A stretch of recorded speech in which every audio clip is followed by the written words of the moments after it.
was us against the world. What we were attempting to do was pay the nation's top producers better. That put me on the hate list of every other real estate company. The brokers did not like the idea of making the agents the heroes of the organization. We figured that the agent was doing all the work and taking most of the risk, and yet only getting half of the compensation. High commission split was a big part of what we had going for us in the beginning. The advantage of that was that you would attract the full-time, experienced producers in the business.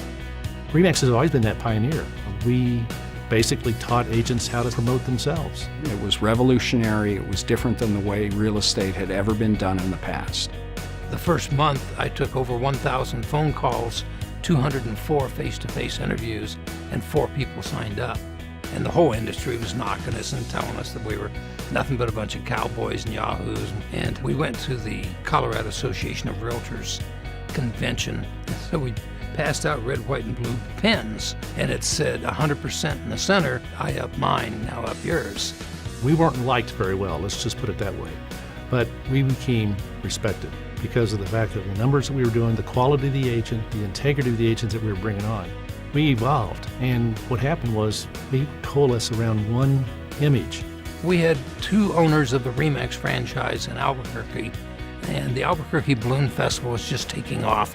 So they wanted to do a Remax balloon. At the same time, regional owners had a meeting in Chicago, and we looked up at the TV, and there's the Remax balloon. Nobody wanted it as a logo. It was just, isn't that cute, our balloon's up in the air.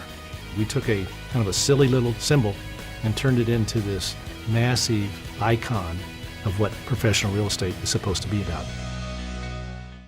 The early days of the company were fraught with a lot of financial difficulties. We had to sell a franchise in order to make payroll. We had to sell another franchise in order to pay the rent. It was just an absolutely terrible market.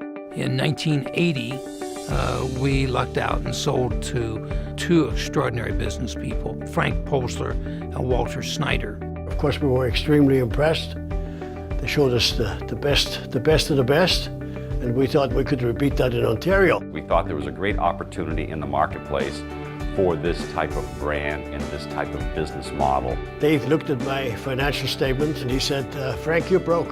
I said, we'll make it work. If an accountant would have made this decision to sell us the franchise, we wouldn't be here today. They convinced us that they could do the job, and they totally turned the company around. Frank and Walter understood franchising. They fell in love with our concept. They opened the entire European continent for us. And overnight, they revolutionized our company. In 1983, we did our first conference in Northern Ontario. This guy flew in with his seaplane. And I said to Dave, you want to fly with us? No, he said, Gail, you go. The pilot made a mistake, and so the plane went into a stall spin, crashed into the trees. Killing the pilot and putting Gail and the other 2 passengers in the hospital for years. Originally, they told Dave that she would be lucky to make it through the night. Even if she does come out of it, she may be a vegetable. She may never be able to walk. She may never be able to talk. He read motivational books to her. He put speakers on her head, and he played tapes to her, even though she was in a coma. When she finally went into the rehabilitation center after she got out of the coma, they said that her hopes of ever walking were not very good. And she looked at the doctor and she said, I will walk out of here. I can remember her appearing at the convention, this frail, 95-pound, head-shaved wisp of a woman in a wheelchair. And she stood up in that wheelchair and waved with her other arm in a sling. Not a dry eye in the place. She wouldn't let it take her down. And I think that ignited all of us to work even harder and harder.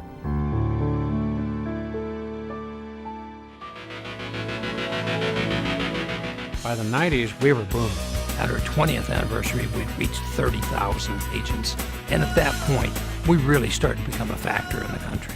The agent number meant market share, meant market presence, meant advertising dollars. The premier best agents in the business, the best customer satisfaction, the best brand name awareness, the most market share, the best web presence, all these things are the Remax brand. The 90s were impacted by technology, and Remax was in the forefront of that. We became the first real estate company to have a satellite TV network. We opened the convention at the National Association of Realtors with a huge booth, cameramen interviewing people. We made such a smash hit the first day that by the second day, 30 or 40 of our competitors all had whiteboards up in their booths that said, "We too have national television coming."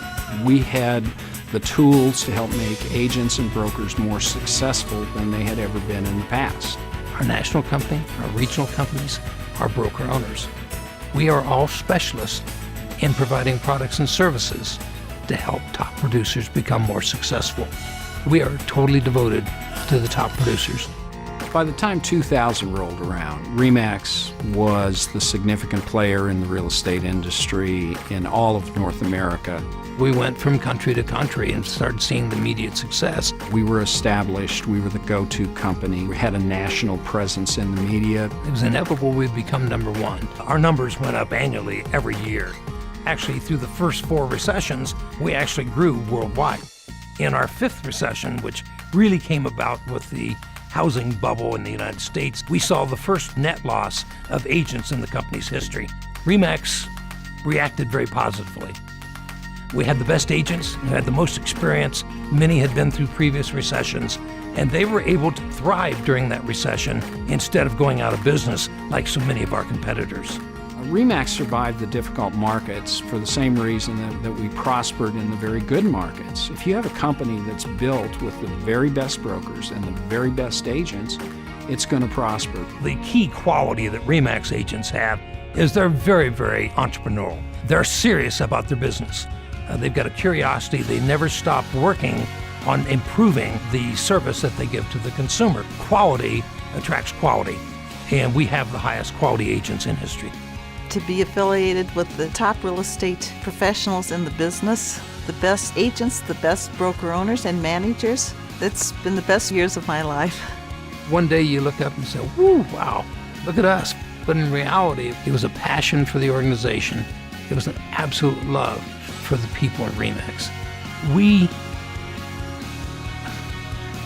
There's no words to explain how much we appreciate the real estate agents and broker owners that work with us.